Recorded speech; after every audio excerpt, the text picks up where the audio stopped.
ओम शांति। ओम शांति। आज की मुरली 12 जुलाई 2024। प्रथा मुरली ओम शांति। बाप दादा मधुबन। मीठे बच्चे, तुम्हें साहेबजादे सो शहजादे बनना है। इसलिए याद की यात्रा से अपने विकर्मों को भस्म करो। प्रश्न, किस एक विधि से तुम्हारे सब दुख दूर हो जाते हैं? उत्तर, जब तुम अपनी नज़र बाप की नज़र से मिलाते हो तो नज़र मिलने से तुम्हारे सब दुख दूर हो जाते हैं, क्योंकि अपने को आत्मा समझकर बाप को याद करने से सब पाप कट जाते हैं। यही है तुम्हारी याद की यात्रा। तुम देह के सब धर्म छोड़ बाप को याद करते हो, जिससे आत्मा सतोप्रधान बन जाती है। तुम सुखधाम के मालिक बन जाते हो। ओम शांति। शिव भगवान आज अपने को आत्मा समझकर बैठो। बाप परमात्ते है शिव भगवान आज माना ही शिव बाबा समझाते हैं। बच्चे, अपने को आत्मा समझकर बैठो, क्योंकि तुम सब ब्रदर हो। एक ही बाप के बच्चे हो। एक ही बाप से वर्षा लेना है। हूबहूब जैसे 5000 वर्ष पहले बाप से वर्षा लिया था। आदि सनातन देवी देवताओं की राजधानी में थे। बाप बैठ समझाते हैं, तुम सूर्यवंशी अर्थात विश्व के मालिक कैसे बन सकते हो? मुझ अपने बाप को याद करो। तुम सब आत्माएं भाई भाई हो। ऊंच ते ऊंच भगवान एक ही है।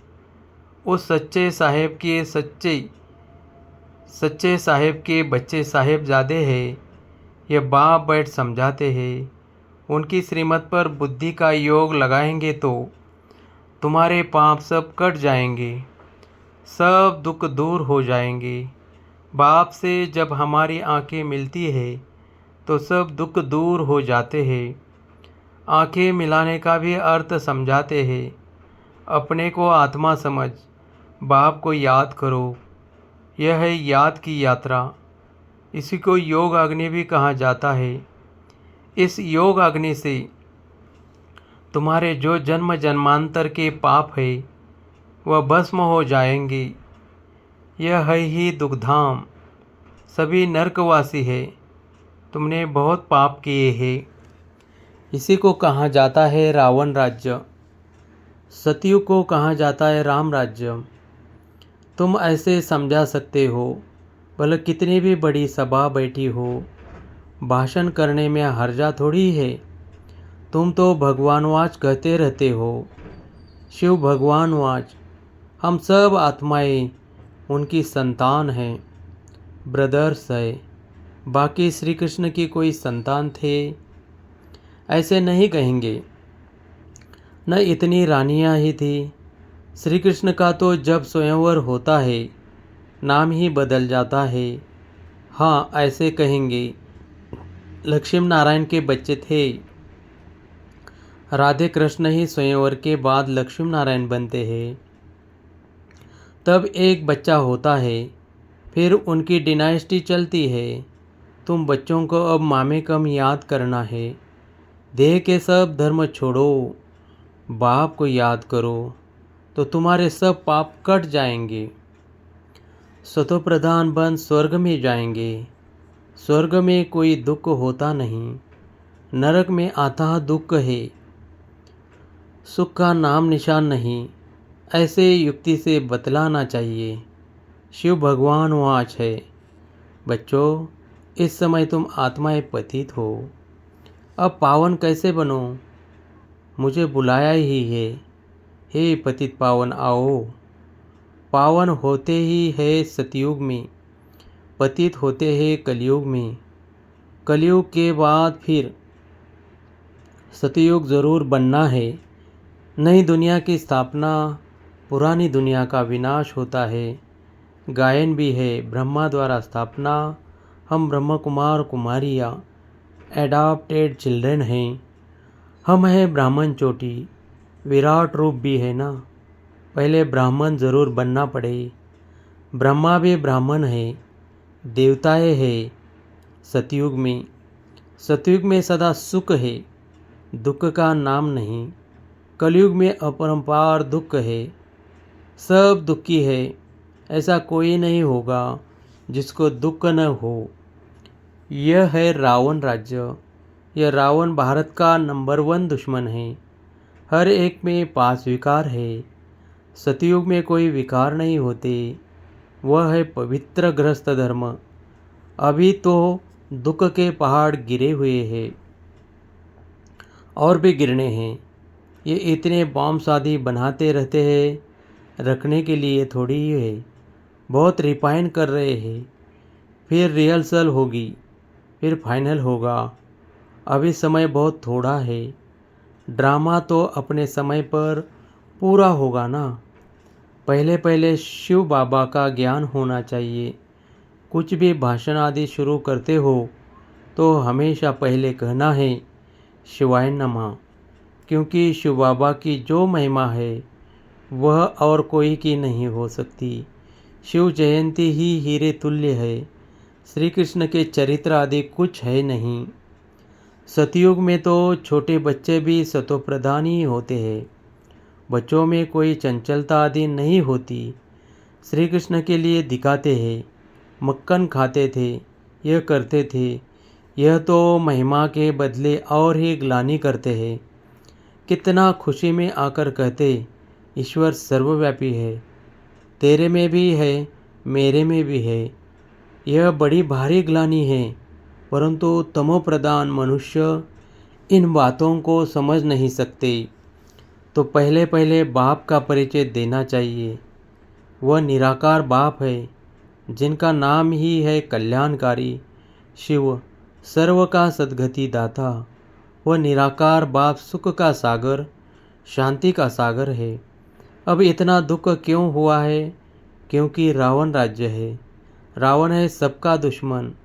उसको मारते भी है, परंतु मरता नहीं। यहाँ कोई एक दुख नहीं है, अपरंपार दुख है। सतयुग में है अपरंपार सुख। 5000 वर्ष पहले बेहद के बाप के बच्चे बने थे और यह वर्षा बाप से लिया था। शिव बाबा आते हैं, ज़रूर कुछ तो आकर करते हैं ना, एक्यूरेट करते हैं, तब तो महिमा गाई जाती है। शिवरात्रि भी कहते हैं, फिर है श्री कृष्ण की रात्रि। अब शिवरात्रि और श्री कृष्ण की रात्रि को समझना चाहिए। शिव तो आते ही है भेद की रात में। श्री कृष्ण का जन्म अमृत वेले होता है, न कि रात्रि को। शिव की रात्रि मनाते हैं, परंतु उनकी कोई तिथि तारीख नहीं। श्री कृष्ण का जन्म होता है अमृत वेले। अमृत वेला सबसे शुभ मुहूर्त माना जाता है। वो लोग श्री कृष्ण का जन्म 12 बजे मनाते हैं, परंतु वह प्रभात तो हुई नहीं। प्रभात सवेरे 2-3 बजे को कहा जाता है, जबकि सिमरन भी कर सके। ऐसे थोड़े ही 12 बजे विकार से उठकर कोई भगवान का नाम भी लेते होंगे? बिल्कुल नहीं। अमृत वेला 12 बजे को नहीं कहा जाता। उस समय तो मनुष्य पतित गंदे होते हैं, वायुमंडल ही सारा खराब होता है। 2:30 बजे थोड़े ही कोई उठता है। 3-4 बजे का समय अमृत वेला है। उस समय उठकर मनुष्य भक्ति करते हैं। यह टाइम तो मनुष्य ने बनाए हैं, परंतु वह कोई समय है नहीं। तो तुम श्री कृष्ण की वेला निकाल सकते हो, शिव की वेला कुछ भी नहीं निकाल सकते। यह तो खुद ही आकर समझाते हैं। तो पहले पहले महिमा बतानी है शिव बाबा की। गीत पिछाड़ी में नहीं, पहले बजाना चाहिए। शिव बाबा सबसे मीठा बाबा है, उनसे बेहद का वर्षा मिलता है। आज से 5000 वर्ष पहले यह श्री कृष्ण सतयुग का पहला प्रिंस था। वहाँ अपरंपार सुख थे। अभी भी स्वर्ग का गायन करते रहते हैं। कोई मरता है तो कहेंगे फलाना स्वर्ग गया। अरे अभी तो नरक है। स्वर्ग हो तो स्वर्ग में पुनर्जन्म ले सके। समझाना चाहिए। हमारे पास तो इतने वर्ष का अनुभव है, वह सिर्फ 15 मिनट में तो नहीं समझा सकते। इसमें तो टाइम चाहिए। पहले पहले तो 1 सेकंड की बात सुनाते हैं। बेहद का बाप जो दुख हरता सुख करता है, उनका परिचय देते हैं। वह हम सब आत्माओं का बाप है। हम भी के सब शिव बाबा की श्रीमत पर चलते हैं। बाप कहते हैं, तुम सब भाई भाई हो, मैं तुम्हारा बाप हूँ। मैं 5000 वर्ष पहले आया था। तब तो शिव जयंती मनाते हो। स्वर्ग में कुछ मनाया नहीं जाता। शिव जयंती होती है जिसका फिर भक्ति मार्ग में यादगार मनाया जाता है। ये गीता एपिसोड चल रहा है। नई दुनिया की स्थापना ब्रह्मा द्वारा, पुरानी दुनिया का विनाश शंकर द्वारा। अब इस पुरानी दुनिया का वायुमंडल तो तुम देख रहे हो। इस पतित दुनिया का विनाश जरूर होना है। इसलिए कहते हैं पावन दुनिया में ले चलो। अथाह दुख है, लड़ाई मौत विधवापना जीवघात करना। सतयुग में तो अपार सुखों का राज्य था। ये एम ऑब्जेक्ट का चित्र तो ज़रूर वहाँ ले जाना चाहिए। यह लक्ष्मी नारायण विश्व के मालिक थे। 5000 वर्ष की बात सुनाते हैं। इन्होंने कैसे यह जन्म पाया, कौन से कर्म किए जो यह बने। कर्म अकर्म विकर्म की गति बाप ही समझाते हैं। सतयुग में कर्म अकर्म हो जाते हैं। यहाँ तो रावण राज्य होने कारण कर्म विकर्म बन जाते हैं। इसलिए इसी को पाप आत्माओं की दुनिया कहा जाता है। लेन देन भी पाप आत्माओं से ही है। पेट में ही बच्चा होता है तो सगाई कर देते हैं। कितनी क्रिमिनल दृष्टि है। यह है ही क्रिमिनलाइज्ड। सतियों को कहा जाता है सिविलाइज्ड। यहाँ आके बहुत पाप करती है, वहाँ कोई पाप नहीं करते। सतयुग से लेकर कलयुग अंत तक हिस्ट्री ज्योग्राफी रिपीट होती है। यह तो जानना चाहिए ना। दुखधाम सुखधाम क्यों कहा जाता है। सारा मदार है पतित और पावन होने पर। इसलिए बाप कहते हैं काम महाशत्रु है। इसी को जीतने से तुम जगत जीत बनेंगे। आधा कल्प पवित्र दुनिया थी जिसमें श्रेष्ठ देवता थे। अब तो भ्रष्टाचारी है। एक तरफ कहते भी है यह भ्रष्टाचारी दुनिया है, फिर सबको श्री श्री कहते रहते। जो आता है वो बोल देता है। यह सब समझाना है। अब तो मौत सामने खड़ा है। बाप कहते मामे कम याद करो तो पाप कट जाएंगे। तुम सतोप्रधान बन जाएंगे, सुखधाम के मालिक बनेंगे। अभी तो है ही दुख। कितना भी वे लोग कॉन्फ्रेंस करे, संगठन करे, परंतु इनसे कुछ होना नहीं है। सीढ़ी नीचे उतरते ही जाते हैं। बाप अपना कार्य अपने बच्चों द्वारा कर रहे हैं। तुमने पुकारा है पतित पावन आओ, तो मैं अपने समय पर आया हुआ हूँ। यदा यदा ही धर्मस्य इसका अर्थ भी नहीं जानते। बुलाते हैं तो ज़रूर खुद पतित है। बाप कहते हैं रावण ने तुमको पतित बनाया है, अब मैं पावन बनाने आया हूँ। वो पावन दुनिया थी, अब पतित दुनिया है। 5 विकार सब में है, अपरंपार दुख है। सब तरफ अशांति ही अशांति है। जब तुम बिल्कुल तमोप्रधान पाप आत्मा बन जाते हो तब मैं आता हूँ।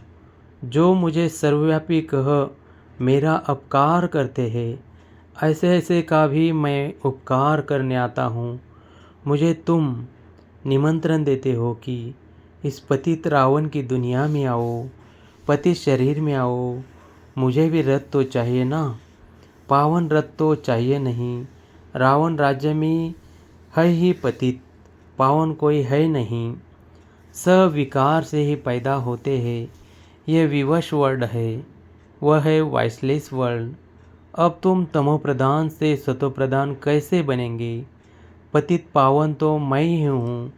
मेरे साथ योग लगाओ। भारत का प्राचीन राजयोग यह है। आएंगे भी ज़रूर ग्रस्त मार्ग में। कैसे वंडरफुल रीति आते हैं। यह पिता भी है तो माँ भी है, क्योंकि गौमुख चाहिए जिससे अमृत निकले, तो यह मात पिता है।